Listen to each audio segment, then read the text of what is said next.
Hi guys, and welcome to something just a little bit different. This is probably one of my worst ideas ever, and I tried to invent a monitor made out of a cat, so to be fair I was 5, but it's still... maybe I should count it as a close second, but probably the worst thing ever. Worst idea ever. Not the worst thing ever. The worst thing ever was probably, I don't know, Hitler. Well, Hitler didn't really kill too many Jews himself, I suppose. He gave everybody else a general idea to kill Jews, and so they went, and our leader decided, well, that's all off topic. Anyway, basically what I'm going to be doing is, right now, I want to play video games. I shouldn't be playing video games. Why shouldn't I be playing video games, you may ask? Video games are fun. Everybody loves video games. Let's move those there. Stop rolling down on my McVitie's. That's a kind of chocolate biscuit, but again, getting off topic. Video games are fun. Video games are awesome. Problem is, video games do not get you A stars in your exams. A star is basically an A plus for anybody not English. And if you're not English, you're doing something wrong. So yeah, really I should be studying now, but I want to play games. So here's the plan. Do both at once. How do I make sure I'm actually doing both at once? I record myself doing it, and this way I can also watch it when I'm going to sleep because it's uploaded on YouTube, and I can just go, I want to revise a bit and I'm going to sleep. I'll just watch this. And here's what I'm going to be doing. I'm just going to basically say everything I've learnt the past week or so in class.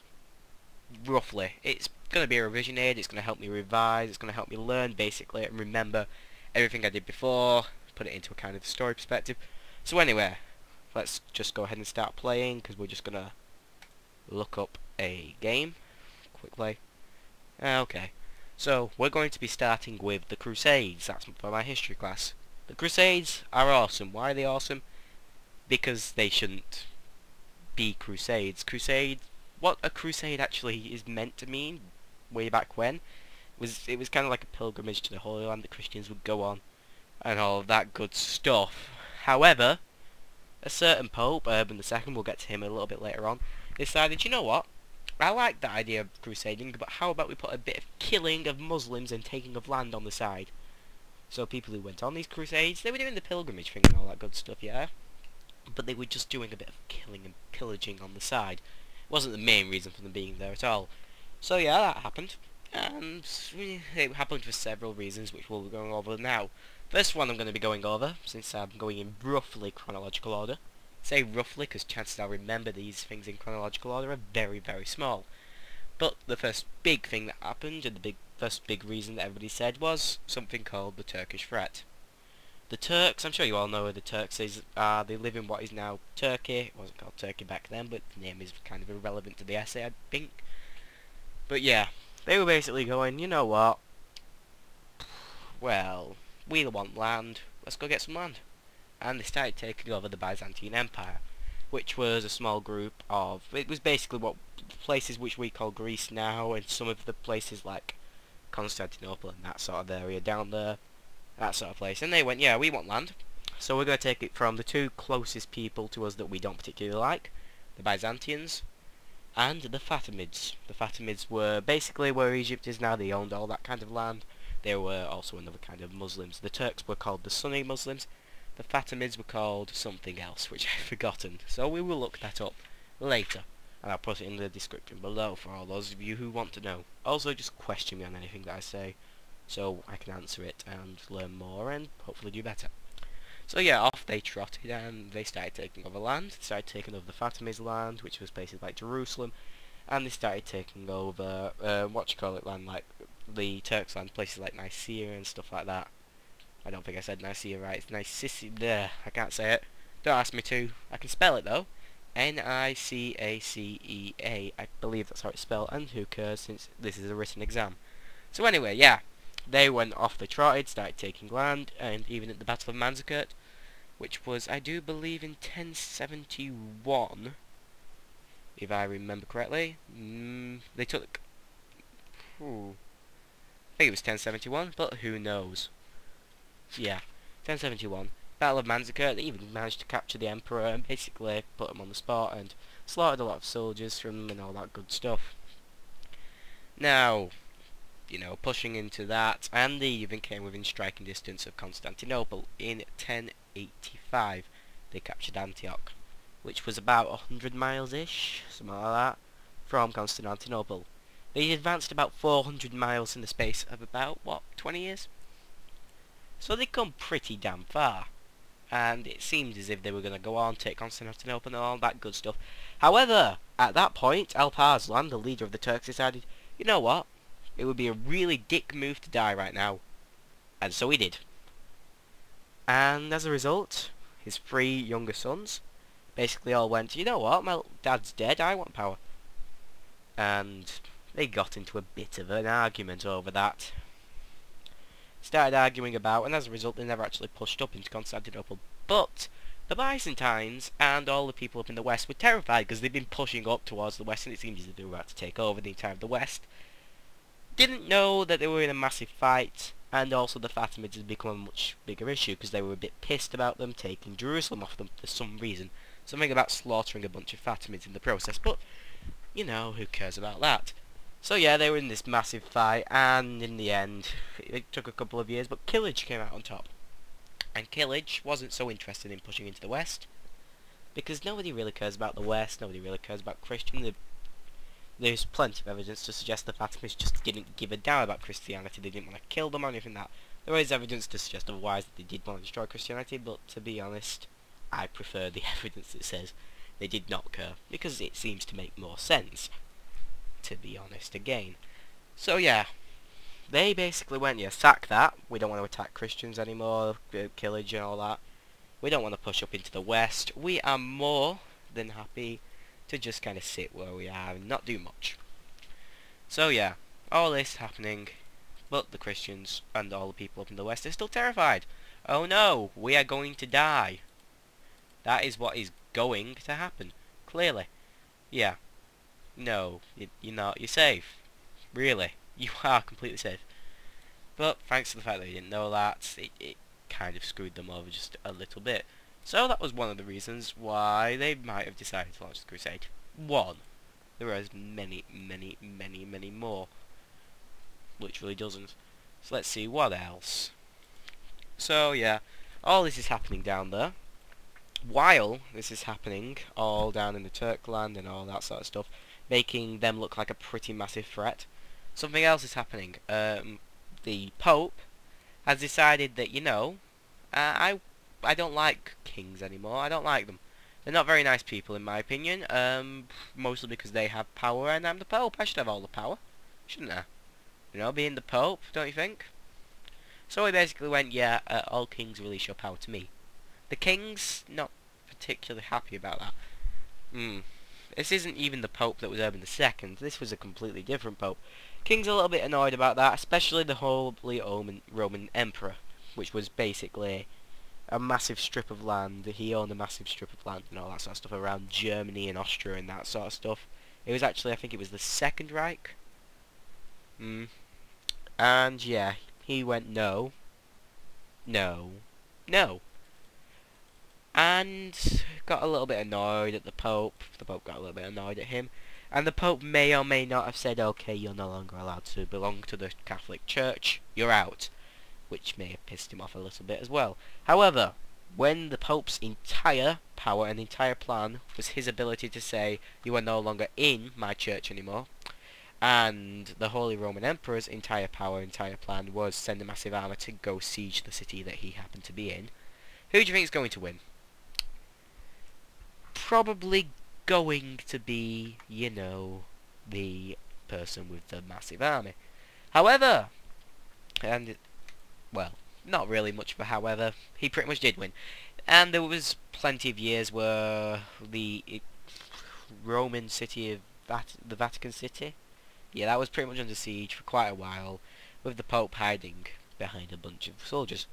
And eventually some Normans came along and went, you know what, we don't mind the Pope, he's pretty nice. We don't much care for kings, so we'll save him. And they saved him, stopped the siege. However, the people who were living in the Vatican weren't the Vatican City weren't exactly pleased, because, you know, they'd been under siege because of this guy for what, roughly 20 years. No, not 20 years. I think it was more like 5, something like that. So yeah, they were like, yeah, we don't like you. Go away. And so they kicked him out. They said, yeah, goodbye. See you later, mate. You can go deal with this on your own. And he was not too happy about that. So he came up with a rather devious plan to get back at them. He died. Which screwed them over royally, because now we need a new pope. We can't be without a pope. We don't have a leader of the Catholic Church. And so up came along this guy who called himself Urban II. He said, you know what, I'll be pope. I don't care. I'm not scared of this so-called army that the Holy Roman Emperor has. No. I can take them, you know. And so he did. However, rather than being in Rome, he decided to be in France, where people were a little bit less likely to throw the Pope out on his arse. Probably a smart idea. So yeah, he was sitting in France, and he continued the war against the Holy Roman Emperor, if you can call it a war, and eventually he won. Which I don't quite understand how he managed that, since all he could do was wag his finger at the Holy Roman Emperor, and all the Holy Roman Emperor could do was launch cannonballs into his face. Seems as if that was the one that should win, but whether this was complete and utter insanity or not is besides the point. It is what happened. And him being rather pleased with his accomplishment went, you know what? I now have a bit of political power, which is something that popes don't usually have. They have religious power. Political power is more of the king sort of thing. And all of a sudden I've got some, and it's pretty nice. It's actually probably better than the religious power that I usually have. So you know what? I want more of this stuff. Give me more. And how would I get more? I mean, I've not got an army, so I can't get any that way. Well, actually, do I have an army? And he realised, yes, I do. I have an army of devoted followers of Christianity, which I can call upon at any time to do whatever I want, basically. And so he went, okay, what could I do which I could actually say and justify sending them on? Sending them to get land and stuff like that so I could get more political power. And he thought, well, I could always say we should go liberate the Holy Land from the Muslims. Go up to Jerusalem, take that away. You know, it's the place where he's died, Christ has died. I believe we can do that, and he convinced them to do so. So they decided, you know what, yeah, that sounds about right. I want the Holy Land back. It's our Holy Land. It's a little bit harder to make a pilgrimage to. Mostly because the Fatimids have got it. The Turks didn't mind much, you know. People coming to our place to basically tourists and spending money and all that good stuff. That's a great thing. The Turks thought, you know, I'm making money out of this. Yay! The Fatimids were more on the lines of no. No. Go away. Which made people a little bit more annoyed because they could no longer go on their pilgrimages to the Holy Land. Which wasn't too nice for them. But, you know, well. So, yeah. Sending people on pilgrimages could no longer be done, so he said, yeah, let's go get the Holy Land back. Hurrah! Come on, all of you go off and take the Holy Land. And just about 120,000 people went, alright. That's nice. And the reason that these 120,000 people did it is rather amusing. The Pope said, get this, you do this for me, you go get that Holy Land for me, and you know what I'll do for you? I will just completely eradicate all sins you've ever committed. They never happened. And people went, oh, that is a good offer, because that means I don't have to go and become either a nun or a monk to get into, have a guaranteed thing that says I am going to heaven. I can just go on this crusade, go kill people. Bit far away from me, but well, I can go kill all these guys on the crusade and I will be guaranteed to get into heaven. I have no sins.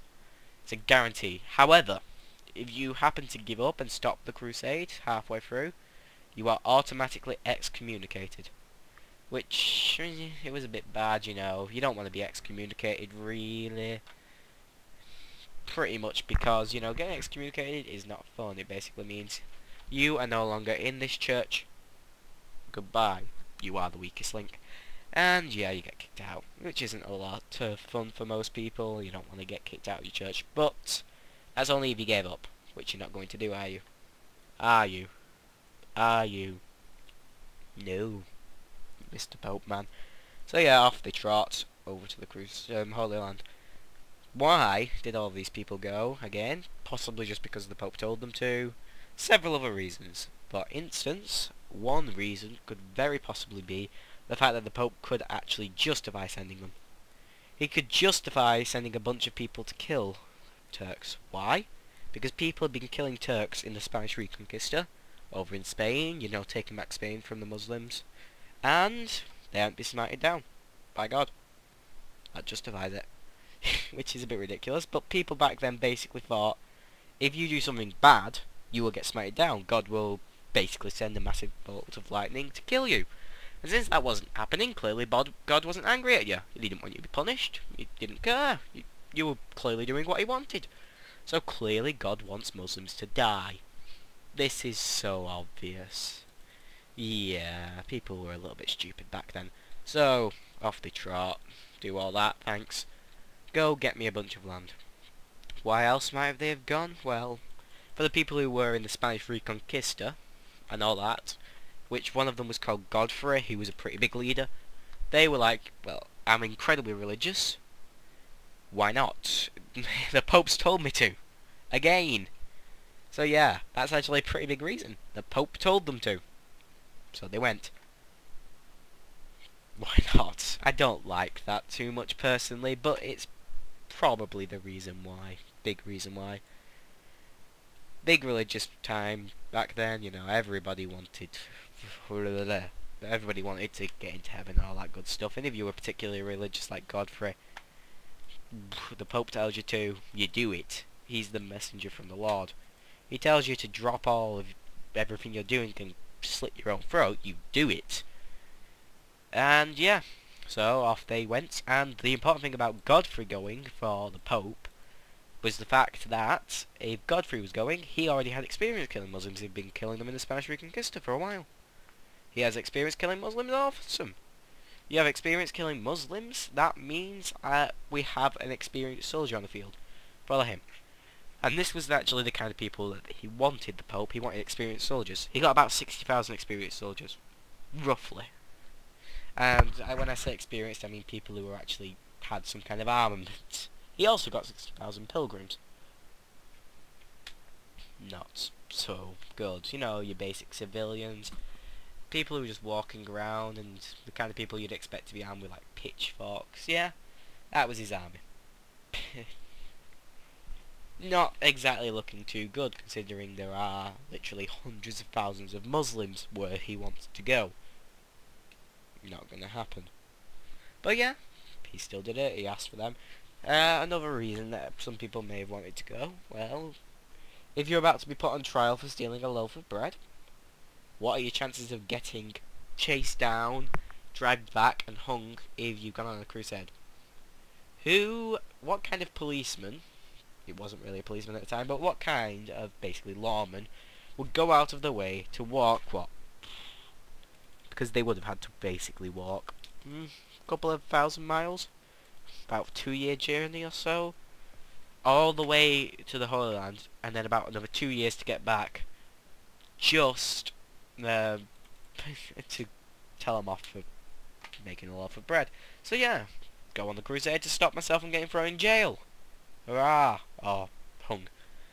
Other reasons? For some reason people seem to believe that the Holy Land was the land of milk and honey. That basically meant they believe that it was a better life, there'd be more food, they'd all live better, they'd have a better quality of life, all that good stuff. They thought, yeah, if I'm getting that, I'll go, and I'll live there once I've took it over. So yeah, those were a couple of the reasons why they were going. So they decided to go. Other reasons the crusade was launched.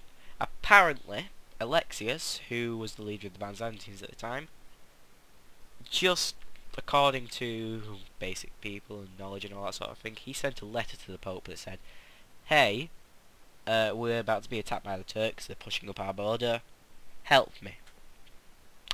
I don't believe this is true, because the time when Urban actually announced the crusade was in 1095. The time when, if you remember, the Byzantines Killage and the Byzantines signed a bit of a peace treaty, because Killage was more interested in fighting the Fatimids. That was 1092.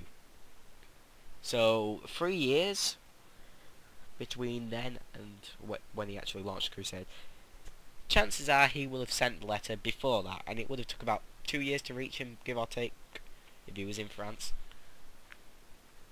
Why would you have waited an entire year, probably, or more maybe, to actually launch this crusade if he's asked for immediate help? You know, the Muslims are coming, diddle da da da da. Why would you have took so long? The answer, you probably wouldn't if you actually gave a damn. But, to be honest, the chances that the Pope actually gave a damn were pretty small. For those of you who know, basically the Pope had done something slightly mean to the Byzantine Emperor a little bit a while ago. He'd excommunicated him. You know, thrown him out of the church and said, yeah, you're going to hell. So he clearly didn't like him. Maybe he wanted to send him to hell. And chances are the Emperor wasn't particularly thrilled with being excommunicated himself. And if you're going to ask for help, chances are you're not going to ask a guy who appears to hate you. Let's face it. So, what are the chances of that actually being true? Not too awesome. Probably not really going to happen, is it? Also, for some reason, at the speech at Clermont, which was where he announced the crusade, the Pope never mentioned the letter. He never mentioned the letter ever, in fact. At all, to anyone. So, I guess it kind of makes sense, because if you're going to send people to their deaths, chances are they're going to go if you say it's for the glory of God, rather than some guy asked me to, you know, rail up an army, but I don't really have an army ready. So I'm just going to ask you guys to go do it for me. Much easier. So go die for me. Thanks. Yeah. No, sorry, I'm not going on this crusade anymore. I've just decided. It's basically what would have happened. So he's not going to do that. No thanks. I'm happy. I'm going to say this is because we're helping God. And it's fair enough. You know, makes sense. Probably. Maybe a little bit. Even though it might not have been helping God at all. That could have been a complete and utter lie. Probably was. But well, what are you going to do? So yeah, that's another reason he might have launched the crusade. Don't believe it is myself, but there's a possible. Another reason, something called the Peace of God movement. Now, the Peace of God movement, basically, there was this thing called primogeniture back then. Primogeniture basically meant the youngest male son of a father, a noble, big rich guy, got everything. All the money, all the land, all of everything. Now, back about 200, 300 years before 1090s, the 11th century-ish, that was fine. Because what was Europe full of? It was full of pagan tribes. So if your dad's not going to give you any land to get, you can just go nick it off these pagans. Nobody cares what happens to them. Nobody's going to throw you in jail or come after you if you do something to them. Go kill them, rather than kill your own brother and try and get land and risk your life doing that. Sound good? Yeah. But around the 11th century, they were really running low. Especially towards the end of the 11th century, they were pretty much non-existent. There was no pagan tribes left in Europe, really. So Europe was peaceful. Yay, peace, and love, and all that good stuff. Unfortunately, for some reason, people don't like peace and love. Not sure. Sounds pretty nice to me. Nothing wrong with peace and love, is there? But no, not having it. No, I don't want peace and love. I want land. I'm not getting land, because I can't go nick it off people. So you know what I'm going to do? I'm going to nick it off my brother. He got all the stuff. My git of a dad gave him everything. Clearly the favourite child. I want some of that. I'm going to kill him. Or go kill another noble if I'm a bit scared of my brother. If he's a particularly strong noble. I don't really care. Just give me some land. And that's what they did. This annoyed, well, probably annoyed Urban a bit, since he might have had to sort some of these disputes out and stuff like that. So what's a good idea about this? Let's send them to the Holy Land. Because if they're in the Holy Land, they're not here, pissing me off. Hooray. So yeah, that was good. All that, you get more soldiers. So if you want the political power, you get more soldiers, better chance of taking the land. A couple of problems with this. A lot of beliefs and all of the things that you've seen and people who say it and all the evidence, it basically points towards the main reason. Not a lot of these so-called sons and all that going on the crusade. It was more likely the noble themselves will go on the crusade. So, absolutely, either it epically backfired, which is a possibility, or it wasn't the point in the first place, which is probably a better possibility. Who knows? Bit of a back and forth. Also, if you actually want the land for yourself, right? Why would you send people who want the land for themselves to go get the land for you? Who knows? Maybe the Pope was just a little bit stupid. Unless, of course, he believed they were all going to die. Which, to be fair, there was a good chance they were all going to die. It might have been particularly smart, especially since there's a good chance these nobles would have captured one or two cities to start off with, and then died, because they'd have had to go to Jerusalem if they went on the crusade, because they promised, basically. They said to God, okay, I'm going to capture Jerusalem for you. And the chances of them getting all the way to Jerusalem were slim, to say the least. Chances of anyone even reaching Jerusalem, never mind fighting it and taking it off the Fatimids that owned it. Well, when they finally arrived, the Turks had captured it back, but that's besides the point. Well, actually, it's not besides the point, because it kind of disproves the fact that they were doing it for the pilgrimage. Because the Turks, again, were happy. They were probably expecting them to, Christians to come and give them some money, be tourists, do what tourists do, provide income for all of your dudes. But these tourists weren't tourists, they wanted to steal all your land. So why would you do that? Well, it was probably because the Crusaders were a little bit bloodthirsty, and not particularly nice people. So yeah, I don't really like the idea that it was the peace of God movement. I believe it is religion, mostly. For some reason back then, if the Pope told you to do something, you did it. You dropped whatever you were doing at the time, and you just went and you did whatever he just told you to do. You didn't think about it, you just went. That's it. Okay, Pope, you want me to go kill some people? I'll go kill some people. Happily. Why not?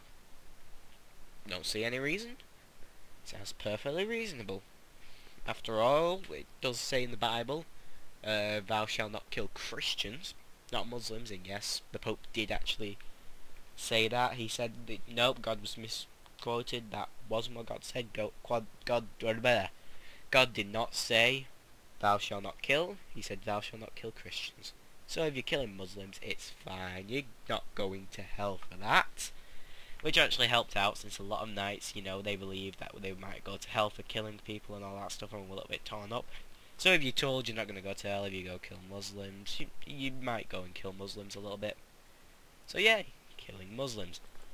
For some reason, Christians liked it back then. We weren't very nice people. In fact, when we arrived, we ate. When the Muslims were killed, we ate some of the children we killed, we ate some of the animals we killed. More often than not, it was the children and the people, though, because there wasn't an abundance of animals when they reached there. And they were a wee bit hungry from the whole walking 4,000 miles for 2 years and all that. So anyway, yep, all this stuff's happening. What else have I not gone through, anyway, about the reasons why the crusade was actually launched? I think I might have just covered everything. Yay for me. Turkish. Yeah, I've done the Turkish threat, I've done the urban ambitions in Europe and the East, done Alexius' letter, done religious war, done peace of God. Yay, that's everything about why the crusade may have been launched. So let's talk a little bit more about what happened on the crusade. So yeah, you've got 60,000 pilgrims all going there, and 60,000 actually trained soldiers going there. The trained soldiers probably have a leader, the pilgrims didn't so much. Eventually they did get a person, he was called Peter the Hermit. He wasn't a very good leader, as in, if you went on his entire crusade, all 60,000 of them got slaughtered, but shut up. It went perfectly fine. That wasn't too good now. But to be fair, they didn't blame Peter the Hermit, they blamed the Byzantines, the bastards. Mostly because they were the ones who killed the People's Crusades. But what are you gonna do, eh? Yeah, the Byzantines weren't too happy. Another big thing about the Byzantines was when they captured one of the first towns they captured, that was called Nicaea. You've heard about that before. Basically, the Byzantines went, yeah, this is ours. Go away. Crusaders didn't really have much choice. But to be fair, if the Byzantines did send a letter actually asking for help, they actually sent a letter saying they wanted a couple of hundred trained soldiers, not 60,000 pilgrims and 60,000 religious nutters. In fact, the pilgrims were also religious nutters, they just weren't quite as good at fighting religious nutters. So yeah, I'd probably be a bit pissed if I was the Byzantines as well. But well.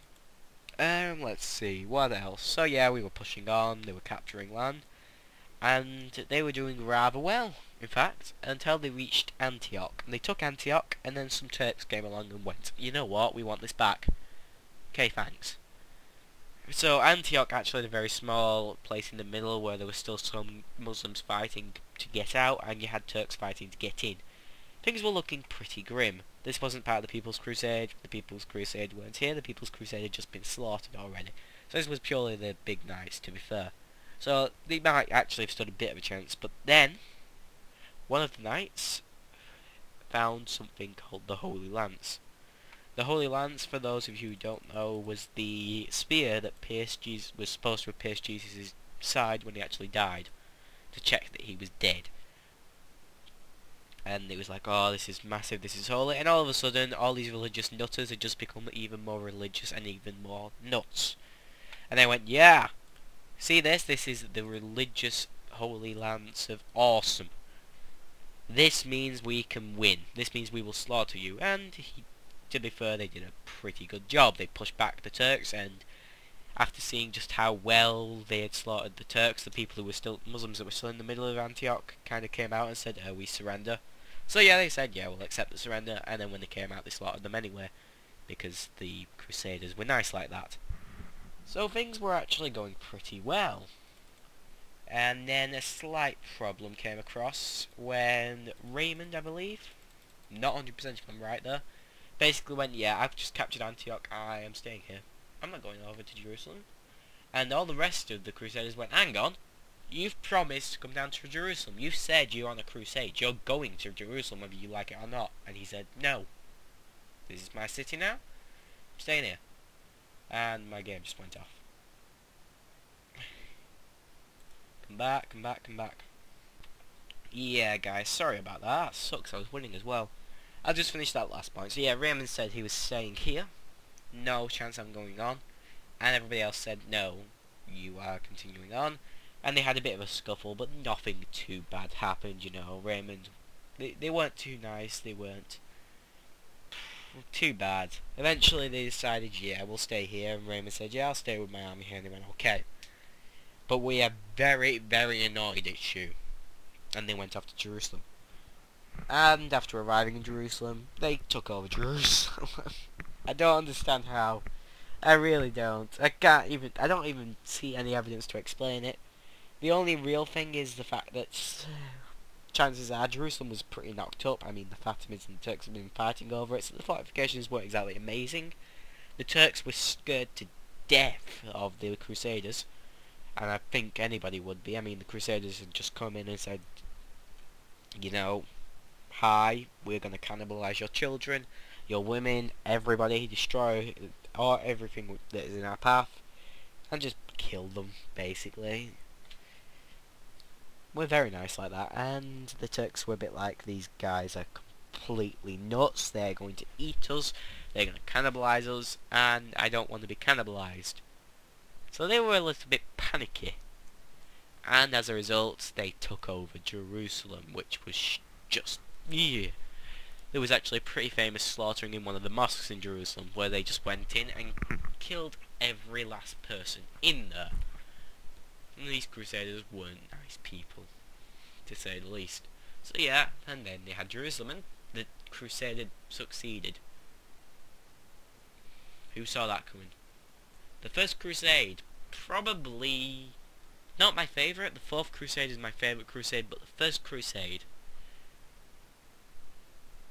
is probably the least likely outcome that could have happened to the Crusaders that actually succeeded.